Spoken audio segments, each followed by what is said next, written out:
पक्ष विपक्ष देख रहे हैं आप, मैं हूं आपके साथ नेहा दुबे। उत्तर प्रदेश में चुनावों से पहले सियासी आरोप प्रत्यारोप का दौर जारी है।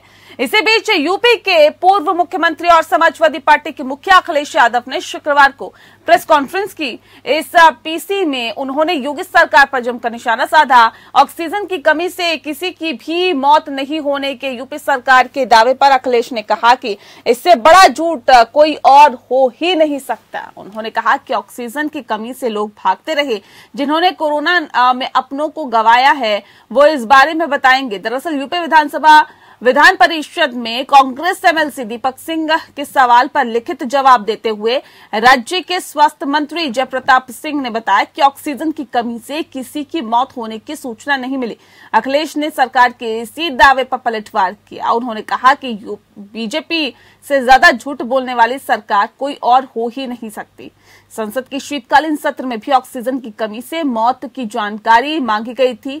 लोकसभा में इसका लिखित जवाब देते हुए केंद्रीय स्वास्थ्य मंत्री मनसुख मंडाविया ने बताया कि ऑक्सीजन की कमी से कोरोना मरीजों की मौतों की जानकारी सभी राज्यों और केंद्र शासित प्रदेशों से मांगी गई थी, लेकिन अभी तक सिर्फ पंजाब और अरुणाचल प्रदेश ने ही इस आंकड़ा दिया है। उन्होंने बताया कि पंजाब के अमृतसर जिले में एक निजी अस्पताल में ऑक्सीजन की कमी से 4 मरीजों की मौत हुई थी। भारत में कोरोना की दूसरी लहर अप्रैल से जून के बीच आई थी। इसी दौरान हजारों लोगों की मौत हुई थी और देश के तमाम हिस्सों में ऑक्सीजन की कमी की खबरें सामने आई थी। ऑक्सीजन के लिए जगह जगह लाइनें लग रही थी और कुछ अस्पतालों में ऑक्सीजन की कमी से मौत की खबरें भी सामने आई थी। संसद के पिछले सत्र के दौरान भी केंद्र सरकार ने दावा किया था कि देश में ऑक्सीजन की कमी से किसी की जान नहीं गई। हालांकि विपक्ष के हंगामे के बाद सरकार ने जवाब दिया था कि ये दावा राज्यों से मिली जानकारी के आधार पर दिया गया है। साथ ही साथ बाद में सरकार ने संसद में बताया था कि आंध्र प्रदेश में ऑक्सीजन की कमी के कारण कोरोना की दूसरी लहर के दौरान कुछ लोगों की मौत हुई थी। हालांकि विपक्ष ने इस पर सवाल उठाए हैं। इस विषय पर आज हम तफसील से चर्चा करेंगे और यही आज हम जानने की कोशिश करेंगे कि क्या वाकई ऑक्सीजन की कमी की वजह से मौत हुई या फिर नहीं। अगर हुई तो सरकार इसको नकार क्यों रही है। इस विषय पर तफसील से चर्चा करने के लिए हमारे साथ खास मेहमान मौजूद हैं। उनसे आपका परिचय इस वक्त करा देते हैं। हमारे साथ अश्विनी शाही जी हैं जो कि स्पोक पर्सन है बीजेपी यूपी के। बहुत स्वागत है सर आपका। डॉक्टर अरविंद गुप्ता हमारे साथ हैं जो कि स्पोक पर्सन है सपा के। आपका भी बहुत स्वागत है। सबसे पहला सवाल मेरा अश्विनी शाही जी आपसे है। सर, ये कहा गया सरकार की तरफ से कि ऑक्सीजन की कमी की वजह से किसी भी व्यक्ति की मौत नहीं हुई, क्या वजह है सर? किस आधार पर यह दावा किया गया? नेहा जी, अगर सदन में बोला गया है तो जरूर उसमें कोई न कोई आंकड़ा होगा, कोई न कोई कारण होगा, रिपोर्ट आई होगी, माननीय मंत्री जी ने उस पर जवाब दिया होगा। अब मौत ऑक्सीजन से हुई या नहीं हुई, हार्ट अटैक से हुई या ब्रेन हेमरेज से हुई या किसी अन्य कारण से हुई, किसी अन्य ऑर्गन के फेल होने से हुई, वो हो सकती है। ऑक्सीजन से अगर उत्तर प्रदेश में मौत नहीं हुई है, माननीय मंत्री जी ने बताया है उसमें। अब मेडिकल टर्म में जाने की हमको जरूरत है। उसमें पूछा जाए कि भाई जो ये मौतें हुई हैं, जो रिकॉर्ड में आए हैं, वो किस चीज से हुए हैं। ये भी सवाल वो माननीय विधायक जी पूछ लेते जिन्होंने पूछा था, वो नहीं पूछा। अब समाजवादी पार्टी और जो पार्टी इसका विरोध कर रही वो पूछ ले। उत्तर प्रदेश में समय रहते, देखिए ऑक्सीजन की कमी हर जगह हुई, लेकिन उत्तर प्रदेश में समय रहते ऑक्सीजन की कमी को पूरा करने का प्रयास किया गया और पूरा किया गया। ऑक्सीजन की कमी वो अफरा तफरी नहीं रही जैसे दिल्ली में अफरा तफरी दिखाई दी कि अस्पताल में ऑक्सीजन थी, उसके बावजूद जो है मरीजों को ऑक्सीजन नहीं मिल रही थी। जब ऑक्सीजन ऑडिट की बात आई तो केजरीवाल सरकार जो है अपना भागने लगी कि नहीं ऑक्सीजन है हमारे पास 765 MT नहीं चाहिए हमको, अब थोड़ा कम चाहिए, थोड़ा ज्यादा चाहिए। बहुत से बहाने मतलब आप ये कह रहे हैं कि दिल्ली में ऑक्सीजन की कमी थी लेकिन उत्तर प्रदेश में ऑक्सीजन मिल रही थी। मैंने कहा कि शुरुआत में ऑक्सीजन की कुछ कमी महसूस हुई जिसको उत्तर प्रदेश में समय रहते पूरा कर लिया गया। थोड़े एक आध दिन अफरा तफरी थी, ऑक्सीजन की कमी नहीं थी, ऑक्सीजन को पूरा किया गया। उत्तर प्रदेश सरकार के द्वारा प्लांट लगाए गए थे, जो प्लांट बाहर के प्रदेशों को भी सप्लाई कर रहे थे उस समय का सारा डेटा मेरे पास भी है, आपके पास भी होगा। ठीक है। अरविंद गुप्ता जी, अखिलेश यादव को क्यों ऐसा लगता है कि इससे बड़ा झूठ कोई हो ही नहीं सकता है? उन्होंने कहा कि ऑक्सीजन की कमी से लोग भागते रहे, जिन्होंने कोरोना में अपनों को गंवाया है वो इस बारे में बताएंगे। क्यों आप लोगों को ऐसा लगता है? सरकार तो कह रही है कि एक आधे दिन अफरा तफरी का माहौल था, उसके बाद तो ऑक्सीजन मिल ही रही थी लोगों को। नेहा जी, आज मैं निशब्द हूं। सच बात आपको बताऊं, इस जवाब की उम्मीद और उसके बाद एक कहने के बाद अगर आप अपने बचाव में खड़े हो रहे हैं तो मैं आज बताऊं कि मतलब इससे ज्यादा शर्मनाक कोई चीज हो नहीं सकती। ऑक्सीजन की कमी की बात, अगर कमी नहीं थी तो इस टाइम ऑक्सीजन प्लांट आप हर जगह क्यों लगा रहे हैं? और वही बात अभी मतलब मैं इससे राजनीति के ऊपर उससे बात कर लीजिए भाई। लोग मरे हैं, किसी ने अपना बाप खोया, किसी ने अपना बेटा खोया, कई परिवार तो ऐसे थे जो कि पूरे परिवार साफ हो गए, उनके बच्चे अनाथ हो गए। और उसके बाद आज आप कह रहे हैं कि सब ऑक्सीजन की कमी से कोई नहीं मरा। मैं सच बात आप बताऊं कि मतलब ये मेरे लिए मतलब ये बर्दाश्त करने की मुश्किल हो रहा है कि ऐसे भी इस तरीके की भी कोई सरकार हो सकती है। ऐसे भी बिल्कुल ही जिसे कहना चाहिए कि लापरवाह और एक तरीके से बिल्कुल ही सरकार ना चलाने योग्य लोग हैं, जिन्हें ये तक एहसास नहीं कि उनकी जनता जो है एक गंगा में लाशें जो बही हैं वो इसलिए नहीं बही, लोगों ने अपना खुद दम घोट लिया। ऐसी त्राई मची हुई थी। मैं तो उसका मेरा हॉस्पिटल खुद इसमें जो है कोरोना में इन्वॉल्व था। मैं जानता हूँ कैसे गंगा में लाशें जो मिली, क्या वो इस बात का सबूत है कि प्रदेश में ऑक्सीजन की कमी थी? अच्छा, आप अगर मान लीजिए झूठ बोल रहे हैं, आपको हमने विधानसभा में बैठा दिया है तो आप झूठ बोल रहे हैं और उसकी आपको झूठ का मान ले, कैसी बात हो रही है? मैं यही नहीं समझ पा रहा हूं कि क्या हम बिल्कुल हमने सोचने समझने की क्षमता हमें, क्या हम उत्तर प्रदेश के लोग जो हैं हम क्या बिल्कुल निहायत बेवकूफ हैं या जिन्हें अकल ही नहीं है? हम मूड हैं क्या कि इतनी आप इस तरीके से आप हमें बेवकूफ समझते हैं कि हम जो है कि इतना हजारों की तादाद में लोग मारे गए और इतना झूठा आंकड़ा है। ठीक है सर, हजारों की तादाद में लोग मारे गए। अरविंद गुप्ता जी, उसका आंकड़ा कहां से आएगा? स्वास्थ्य मंत्री मनसुख मंडाविया ने कहा लोकसभा में कि हमने तमाम राज्यों से ये जानकारी मांगी कि ऑक्सीजन की कमी की वजह से कितने लोगों की आपके राज्य में मौत हुई है। तमाम राज्य सरकारों ने आंकड़ा ही नहीं दिया, पंजाब और अरुणाचल प्रदेश को छोड़कर। क्यों? देखिए, सही बात तो आपको बताऊं क्या, जो भी सरकारें ऐसी आंकड़ा नहीं दे रहे उन्हें बर्खास्त कर दिया जाना चाहिए। आप इतने संवेदनहीन नहीं हो सकते कि आपकी जनता जो है हजारों की तादाद में लोग मर रहे हैं ऑक्सीजन की कमी से, और उसके बावजूद भी आप कह रहे हैं कि आज से ऑक्सीजन की कमी से कोई मरा नहीं। आपने क्या समझ रखा है? सर, जो सरकारें आंकड़ा नहीं दे रही उसको बर्खास्त कर देना चाहिए जी। जो सरकारें आंकड़ा नहीं दे रही उसको बर्खास्त कर देना चाहिए। और जो सरकारें ऐसा झूठा आंकड़ा दे रही हैं, मैं आपको बताऊं झूठ का खेल कहाँ से चलता है। तो राजस्थान सरकार को बर्खास्त कर देना चाहिए क्या? हाँ, बिल्कुल कर देना चाहिए अगर आंकड़ा नहीं दे रही है। ये बिल्कुल, मैं आप एक चीज समझ लीजिए, अगर कोई भी व्यक्ति, लोकतंत्र है, भारत के लोग अगर मर रहे हैं उसके बावजूद सरकारें अपनी जिम्मेदारी नहीं समझ रही हैं, तो ऐसी सरकारों को बर्खास्त करने के अलावा और कोई काम नहीं होना चाहिए। हमें नहीं चाहिए ऐसे नेता, हमें ऐसे मंत्री या मुख्यमंत्री नहीं चाहिए। भाई मैं ये नहीं कह रहा हूँ, देखिए राजनीति अपनी जगह है, ठीक है, आप भारतीय जनता पार्टी का, मैं समाजवादी पार्टी का, मान लिया कि ठीक है हमारी राजनीतिक प्रतिद्वंदिता है, लेकिन भाई एक कोरोना के समय में राजनीतिक प्रतिद्वंदिता, वहाँ राजनीति नहीं हो रही थी, वहाँ मौत का मंजर था, हर तरफ मौत ही मौत दिख रही थी। मैं यहाँ पर हमारे पास, मैं फर्रुखाबाद का रहने वाला हूँ, यहाँ गंगा घाट है, लकड़ियां कम पड़ जाती थी, रात में जब 12 बजे लोग आते थे, उन्होंने कहा अब तो साहब लकड़ी है ही नहीं, तो उन्होंने क्या कि गंगा लाश को सीधे गंगा में फेंक के चले गए। ठीक है, ऐसा भयानक मंजर था वो। ठीक है, अश्विनी शाही जी, कैसे लोग ये मान ले कि सर ऑक्सीजन की कमी प्रदेश में नहीं थी? क्योंकि जो मंजर देखा दूसरी लहर में लोगों ने, उससे अगर आज भी उसको याद करते हैं तो सिहर उठते हैं लोग।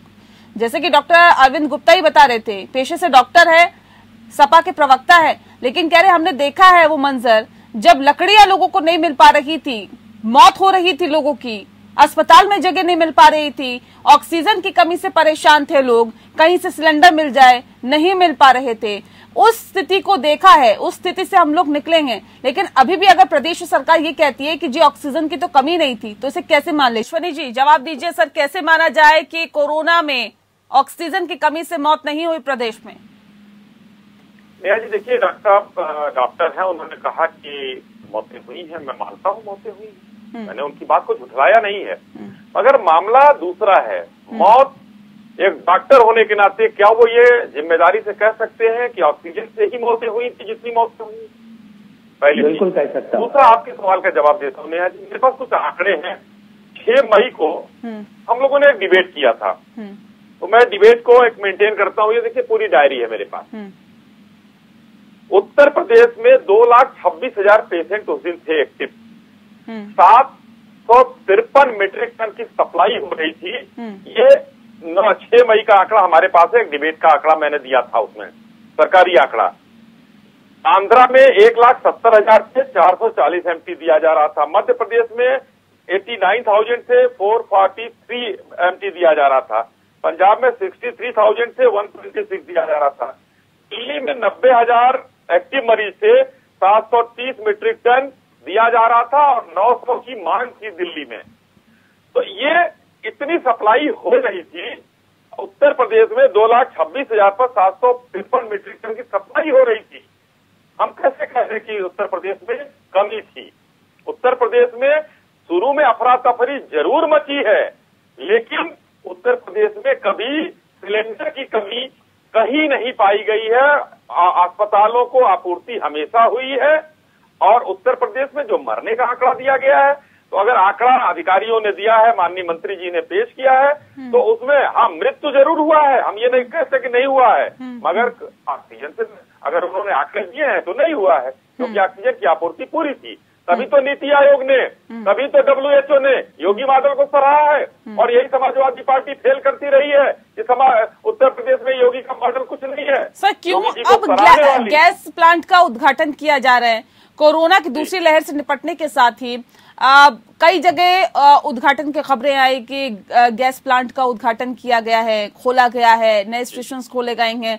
सर इतनी कमी नहीं थी तो इन सब चीजों को क्यों किया गया? आपके पास तो पहले से ही आपूर्ति थी, फिर किस चीज की तैयारी में आप लोग लगे हुए हैं? देखिए, अब ये भी सवाल बहुत मौजूद है। मेरे पास 171 ऑक्सीजन प्लांट अभी है अपने पास, 541 लगाने की योजना है।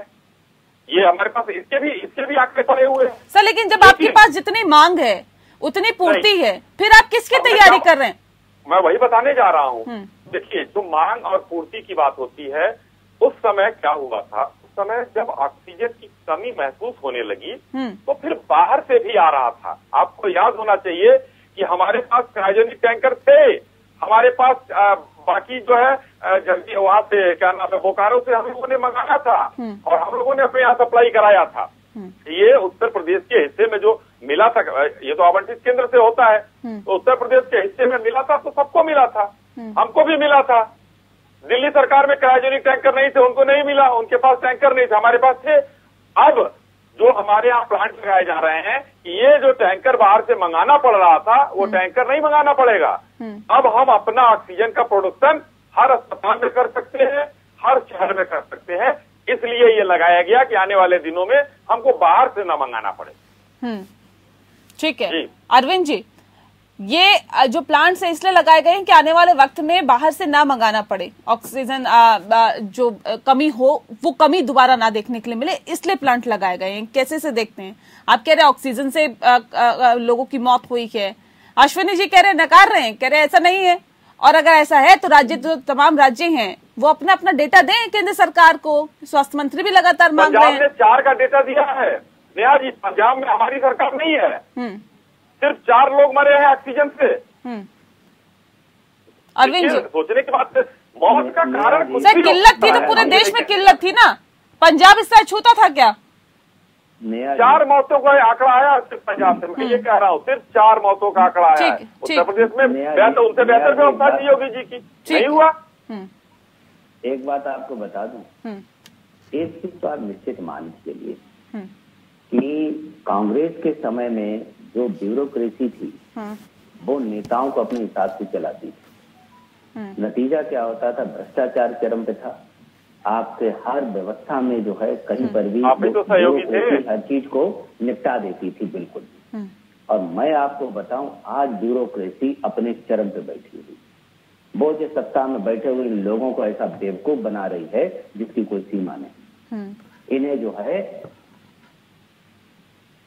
इन्हें सच बात तो मैं आपको बताऊं, इन्हें तो खुद संज्ञान नहीं हो रहा। ये लोग, सच बात आपको बताऊं, जब इनके पास वहां रिपोर्टें आती होंगी ना सचिवालय में, तो इन्हें खुद नहीं एहसास होता होगा कि बात है यार, खुद तो सोचते होंगे नहीं यार मरे तो बहुत थे, लेकिन रिपोर्ट ऐसी आ रही। लेकिन अगर रिपोर्ट आ रही है तो फिर आने तो क्या फर्क पड़ता है। इसीलिए हमने जो है सर ये स्पष्ट कर दीजिए, कभी आप लोग कहते हैं कि ब्यूरोक्रेसी के चलते नहीं है, अधिकारियों के चलते नहीं है, नेताओं की चलती है, ये तो सर्वे सर्वा बन जाते हैं सर। कभी तो आप लोग इस तरह की बात करते हैं, कभी आप लोग कहते हैं कि ये ब्यूरोक्रेसी जो है इनको नचाती है। मतलब क्या कहना चाहती है समाजवादी पार्टी? और अगर कांग्रेस के शासनकाल में ऐसा था कि सुना जाता था या नहीं सुना जाता था, सर जो भी खामियां थी, कमियां थी, उसके तो आप भी हिस्सेदार थे ना। अब मैं नेहा जी एक बात आपको बता दूं, हाँ। आज हमें कोई जरूरत नहीं है नेता चुनने की, हमें कोई जरूरत नहीं है मंत्री और मुख्यमंत्री चुनने की। जब आप लोग प्रशासन के ऊपर इतने डिपेंडेंट हो गए, प्रशासन ने कुछ भी बोल दिया और आपने सदन में वही जवाब दे दिया, आपने अपना विवेक कहीं पर भी इस्तेमाल नहीं किया। कैसे कैसे ऐसे जो विवेकहीन स्थिति आ रही है। मैं केवल एक चीज मैं पूछना चाहता हूँ, चौबे जी खुद भी हैं, मैं किसी उसके, मैं इस टाइम राजनीति से परे बात करना चाहता हूँ। क्या हाहाकार नहीं था उत्तर प्रदेश में?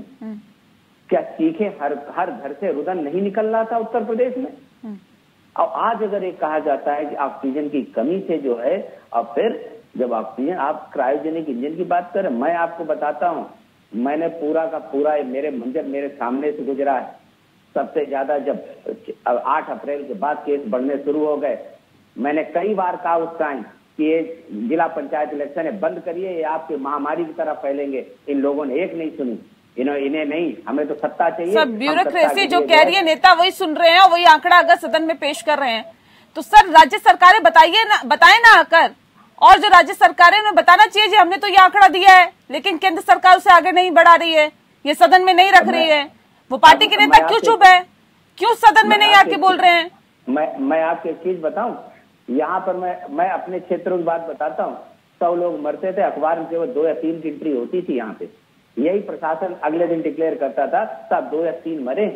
जबकि आलम में होता था कि जितने जो है, चाहे वो शमशान घाट हो वो भरे पड़े हैं, कब्रगाहें वो भरी पड़ी, ईसाइयों की कब्रगाहें भरी पड़ी है, मुसलमानों की कब्रगाहें भरी पड़ी है। अब उसके बाद अब एक चीज बताइए, अगर यहाँ पे आपका प्रशासन जो है वो कहता 100 की जगह हम 5 केवल लिख के भेजेंगे, तो सीधी सी बात है लखनऊ में भी वो 5 ही दिखाई पड़ेंगे। ठीक है, चलिए, लेकिन अब इसमें एक चीज बहुत ज्यादा ध्यान रखने की जरूरत है कि पहले जो हुआ सो हुआ, लेकिन अब दोबारा उस तरह का आलम ना हो, इसके लिए सरकार को बेहतर कदम उठाने की जरूरत है और आगे उठाने चाहिए, ताकि कोरोना के मद्देनजर जो ओमिक्रॉन वेरिएंट देखा जा रहा है कि लगातार अपने पांव पसार रहे हैं, वो दुनिया पर हावी ना हो, देश पर हावी ना हो, देश की जनता उससे हाल बेहाल ना हो। लिहाजा सरकारों को सतर्क रहने की जरूरत है और उम्मीद करते हैं कि इसके अनुसार कहीं ना कहीं कदम भी उठाए जाएंगे। बहरहाल बहुत शुक्रिया आप दोनों मेहमानों का हमारे साथ इस खास चर्चा में शामिल होने के लिए। पक्ष में इतना ही, नमस्कार।